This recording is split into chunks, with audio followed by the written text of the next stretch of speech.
This is the Aroma Sharp Twist Up Jumbo Pencil Mould. It comes like this in this format. And what we do, first of all, we need to oil it. So we take the lid off, undo it. And this also makes for easy cleaning, which we clean with oil. So we never put water on it, and we never wash in like the dishwasher or anywhere like that. So it's a bit stiff. There we go. So we clean with, I usually clean with either jojoba, fractionated coconut oil, or Natriderm IL, and I make sure it's well oiled before use. Put it back together again.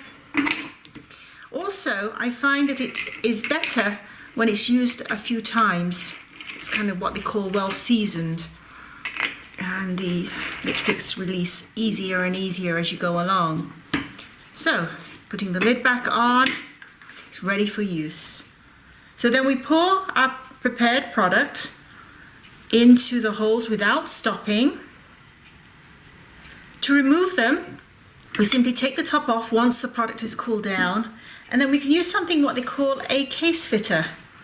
It's not necessary, it's an optional thing you can buy, but I find it's recommended in the case of this particular product because the sticks are quite narrow. To remove the product, we then get our jumbo pencil. So twist up jumbo pencil, we go down, straight up, and we are left with, this is the finished product. Quite nice, professional looking, twist up, twist down, and voila.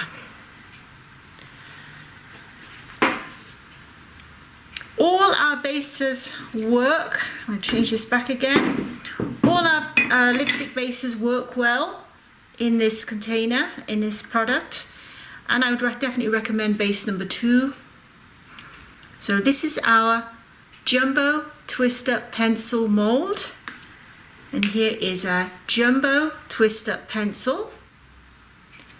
And again, for one more look, this is our finished product, Jumbo Twist Up Pencil for use.